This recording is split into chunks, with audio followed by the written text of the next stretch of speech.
It's during deep sleep, which actually happens more in the first half of the night, that those memories, those freshly minted memories that you've recently learned and laid down in the brain, deep sleep will hit the save button on those new memories so that you don't forget.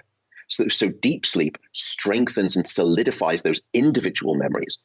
But sleep, we've learned, is much more intelligent than we ever imagined, because thereafter, it's dream sleep, it's REM sleep, that takes all of those individual memories and it starts to intelligently collide them and interconnect them. And so after dream sleep, you wake up with essentially a revised mind-wide web of associations every single day. And as a consequence, you are able to divine solutions to previously impenetrable problems. REM sleep provides this emotional first aid. And what seems to happen is that sleep will take in these difficult, often concerning, even painful or traumatic emotional experiences. And dream sleep acts like this beautiful nocturnal soothing balm. And it just takes the sharp edges off those painful, difficult experiences so that you come back the next day and they don't feel as difficult anymore. So in other words, it's not time that heals all wounds, but it's time during sleep that provides that emotional convalescence, as it were. What is dominant, if there's a red thread narrative that runs through from your waking life into your dreaming life, it is emotional themes and concerns. That's the sort of mental health benefit. That's the mental first aid, the emotional first aid. What's remarkable about dreaming, it's the only time during the 24-hour period where your brain shuts off this stress-related neurochemical called noradrenaline. We never see it at any other time, any other stage of sleep, or any time when you're awake.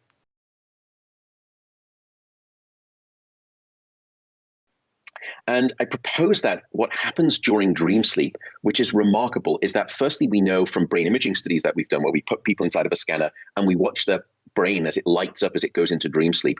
Emotional centers of the brain and memory centers of the brain are reactivated during dream sleep. But secondly, unlike when you're awake, it's reactivating and playing those memories in a brain state that is devoid of any of this stress-related neurochemical. And so in other words, dream sleep, we sort of put forward as a theory, allows the brain to take this sort of highly charged emotional memory and strip away the bitter emotional rind from the informational orange so that you come back the next day and it's peeled away.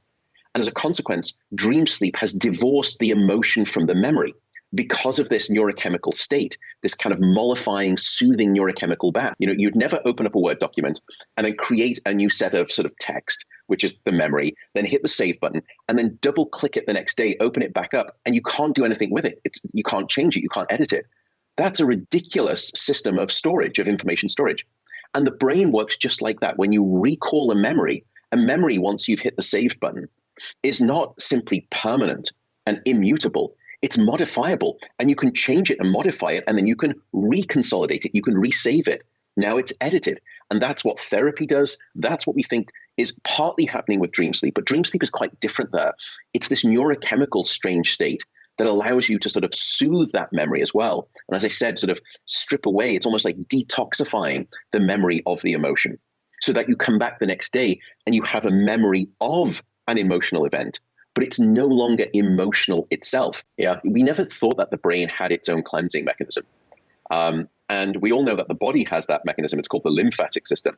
But it was only probably 6 or 7 years ago that a remarkable scientist, Macon Nedergaard at the University of Rochester, made a stunning set of discoveries in mice.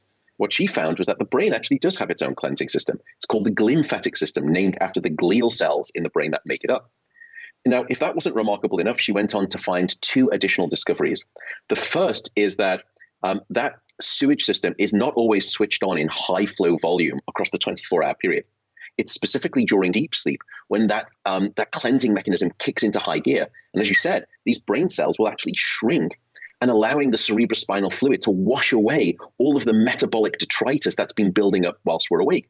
Because make no mistake about it, from a biochemical perspective, wakefulness is low-level brain damage and sleep is sanitary salvation. And the third thing that she discovered, which is something you mentioned there, one of the pieces of toxic metabolic protein product that cleansing system was washing away was something called beta amyloid, which is what we know is a protein culprit in the cascade of Alzheimer's disease. And we've now done a lot of work, and others have done this work, showing that insufficient sleep may be one of the most significant lifestyle factors determining whether or not you will develop Alzheimer's disease in later life. Why deep sleep in particular? Because it's only that time period where we get these huge, powerful, deep brain waves, and we get this shrinking of the cells, and we get, therefore, the flow of this pulsing glymphatic system. So in other words, it's almost like a power cleanse for your brain. You know, it's good night, sleep clean, as it were, in that regard. The reason that people typically wake up in the middle of the night and can't get back to sleep, not always, but often, is because they have this sort of stress relief. They're carrying this anxiety. And anxiety, biologically, is the principal mechanism that we think underlies most insomnia. And what happens in part is that the fight or flight branch of the nervous system becomes overactive. The reason is because after about 16 hours of wakefulness, you've built up a lot of that healthy sleepiness, what we call sleep pressure. And the longer that you're awake, the more of that sleep pressure builds up. And it's a chemical that builds up in the brain called adenosine. And then when we go into sleep, it's the time when the brain can actually start to clear out that adenosine. And so it starts to lower the sleep pressure. And after about 8 hours of sleep, you've cleared away 16 hours of that adenosine, of that sleepiness. And so you wake up naturally and you feel refreshed and restored.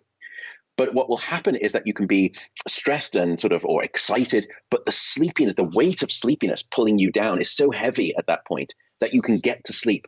But then 3 or 4 hours later, you've jettisoned maybe 50% of all of that adenosine, maybe even more, because it principally happens during deep sleep. And so now your brain is much more vulnerable to those awakenings because it doesn't have the weight of that sleepiness. Does that make some sense? Don't go to work. Don't start checking emails. Don't eat because it trains the brain to expect food. But instead, in a dim room, somewhere different, so you change the context, so you're changing the learned association. Just read a book, listen to an audio book, meditate in dim light. All of these things are great. Find out whatever works for you. And then only when you're sleepy do you return to bed. And there's no time limit for that. And that way you train the brain back out of a bad association that it's learned, which is my bed is this place of being awake, which if you repeat that over time, you become trained to be awake in the bed. And then you will relearn the association that your bed is the place where you're asleep.